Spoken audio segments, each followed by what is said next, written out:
Before dawn, off the coast of Spain, a British submarine broke the surface of the water. On its deck, officers opened a steel canister and lifted out the body of a man dressed as a Royal Marines officer. Minutes later, they lowered him into the dark water. He had a name, a rank, a fiancée, love letters in his pocket, and a bank overdraft he never lived to pay off. None of it was true. The man had never served, never held that rank. His entire life had been invented to enter German intelligence and climb all the way to Hitler's command. Only one thing about him was real. He was dead. By the spring of 1943, Allied planners knew their next move. After North Africa, the logical stepping stone into Europe was Sicily. It was the obvious target. Geography made it so. But obvious targets are dangerous ones. If German commanders reinforced Sicily's beaches and hills with everything they had, the invasion could turn into a slaughter. The British needed the Germans to hesitate, to look elsewhere, even briefly, while still expecting an attack somewhere in the Mediterranean. Churchill is said to have remarked that anyone but a fool would know the target after North Africa was Sicily. German high command shared that instinct, but not total certainty. Hitler carried a long-standing fear that the Allies might strike through the Balkans, threatening Germany's access to Romanian oil and its hold on southeastern Europe. British intelligence had already built a deception framework to exploit that fear. It was called Operation Barclay. Fake radio traffic, phantom armies, forged signals, all built to suggest the main blow would fall on Greece, not Sicily. The Allies could invent radio signals and phantom divisions. What they lacked was a piece of evidence the Germans could physically hold in their hands. Operation Mincemeat would become Barclay's sharpest weapon. The idea did not begin in 1943. It began 4 years earlier, inside a strange document called the Trout Memo. In 1939, Admiral John Godfrey, head of naval intelligence, circulated a paper comparing wartime deception to fly fishing. It listed 51 ways to lure an enemy into believing something false. The memo was issued under Godfrey's name, but historians widely credit his assistant as the likely author, a young officer named Ian Fleming, who would later create James Bond.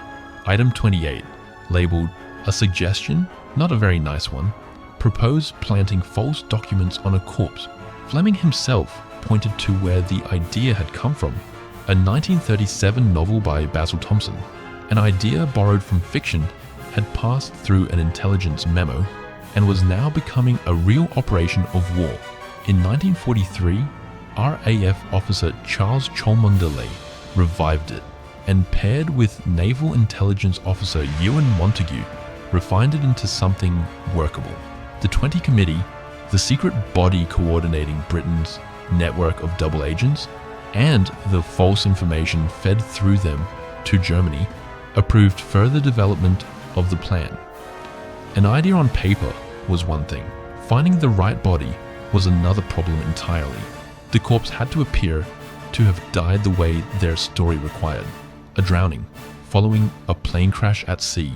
It had to be a man for whom no next of kin had been identified, who could be consulted about what would happen to him. They found him in Glyndwr Michael, a homeless Welshman who had died after ingesting rat poison. Planners hoped that after time in the water and only a limited post-mortem, the original cause of death would be difficult for Spanish doctors to detect. It was a gamble, not a certainty. There was also a clock running. The coroner handling the body warned them it had to be used within roughly 3 months. After that, deterioration would make the deception impossible. Whatever its military logic, the moral discomfort remains impossible to ignore. They were using a man's body without any choice of his own. How do you manufacture a human being convincing enough to fool enemy intelligence? You build him detail by detail. Glyndwr Michael became captain, acting major, William Martin, Royal Marines. Montagu and Cholmondeley filled his pockets with what intelligence officers called pocket litter, the small, mundane evidence of a real life. A photograph of a fiancée, the planners named Pam, along with her love letters, a receipt for an engagement ring, stubs from a London theatre visit, a letter demanding payment on a bank overdraft, correspondence from his father, identity papers, keys, the ordinary clutter of a man's coat pockets. None of it proved anything on its own. Together, it built a portrait too human to question. 2 official letters gave the deception its true purpose. One, from General Sir Archibald Nye to General Harold Alexander, discussed reinforcing an operation against Greece and Crete, mentioning Sicily only as bait to distract the Germans. The second, from Lord Louis Mountbatten to Admiral Andrew Cunningham, introduced Major Martin as a landing specialist with a passing joke about sardines meant to feel like private, careless humor, the kind of detail no forger would think to include. The documents were sealed inside a briefcase, chained to the body, keeping the case with its supposed courier no matter what happened to him. On April 19th, 1943, after the body had been transported in secrecy to Scotland, the submarine HMS Seraph departed for the Spanish coast. Most of the crew did not know what they were carrying. Officers told them only that the canister aboard held meteorological equipment. For 11 days, the Seraph moved south beneath the water, carrying a fictional officer and a real man's remains toward a coastline neither of them had ever seen in life. In the early hours of April 30th, off Huelva, the submarine surfaced. The canister was opened, the body lifted out, and Major Martin was placed into the sea, close enough to shore that the current would carry him in. Then the Seraph submerged and turned for home. From that moment, the operation was no longer in British hands. Huelva had not been chosen at random. The currents there ran favorably toward shore. German intelligence maintained real influence with sympathetic Spanish officials in the area. The British believed a post-mortem there was less likely to be exhaustive, and a reliable British consul was in place nearby to manage what followed. Spain, in 1943, was officially neutral, but that neutrality was not absolute. German agents operated with genuine access to local authorities, exactly the access the British were counting on. A local fisherman found the body and brought it in. Spanish authorities took custody of the body and of the chained briefcase. Here, the operation faced its most dangerous moment.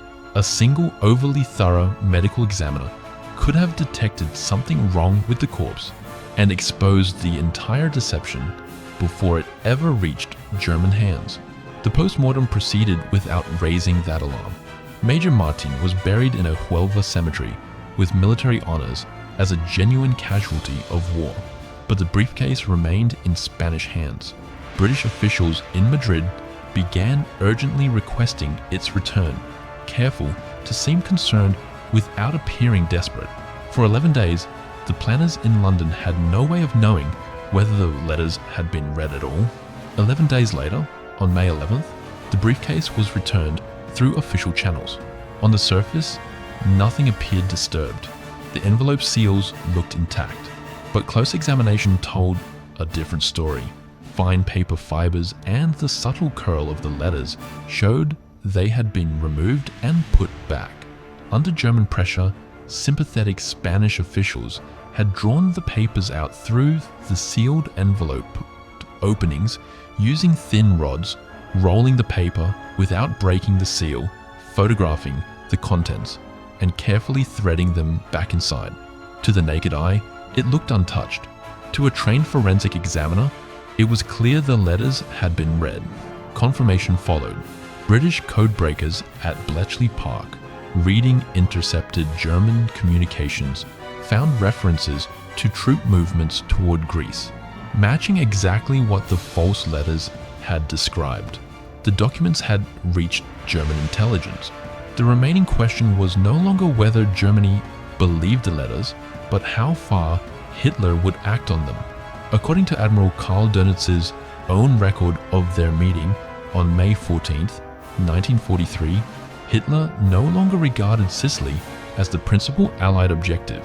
Greece and Sardinia, he believed, required reinforcement. The orders followed quickly. The 1st Panzer Division moved from France toward Greece. Additional infantry divisions shifted from Italy toward the Balkans. Sardinia received reinforcement in aircraft and naval strength. Operation Mincemeat did not cause this shift alone. It was one part of the larger Barclay deception, feeding into suspicions the Germans already held, but it added something the Phantom armies and false signals could not: physical, documented, seemingly irrefutable evidence. The effect did not end when the real invasion began. Even 4 hours after the Sicily landings started, intercepted German signals showed 21 aircraft leaving the island to reinforce Sardinia, a target the Allies had invented months earlier. On the night of July 9th into July 10th, 1943, Operation Husky began. Across the first 3 days, more than 150,000 Allied troops came ashore, supported by thousands of ships and aircraft. Airborne landings scattered wide of their targets in rough Mediterranean weather. Amphibious forces pushed onto the beaches under fire. The fighting on Sicily was hard. Axis forces resisted fiercely, and the campaign took over a month of brutal combat before the island fell. On July 25th, while the battle for Sicily was still raging, Mussolini was dismissed from power in Rome, a decisive political rupture inside fascist Italy. The broad outline of the operation became public after Ewen Montagu's own account was published in 1953. What remained secret far longer was the identity of the man buried as Major William Martin. It would take until 1997 for his name, Glyndwr Michael, a homeless Welshman for whom no available next of kin had been identified or consulted, to be added to his gravestone in Huelva beneath the rank he never held. Major William Martin never lived. Glyndwr Michael did. German intelligence accepted the officer built from photographs, receipts, and forged letters, and acted on the lie hidden inside him. Operation Mincemeat did not win Sicily alone, but it helped divide German attention before the invasion fleet reached the beaches. The body was real, the officer was not, and the lie reached Hitler before the invasion reached Sicily.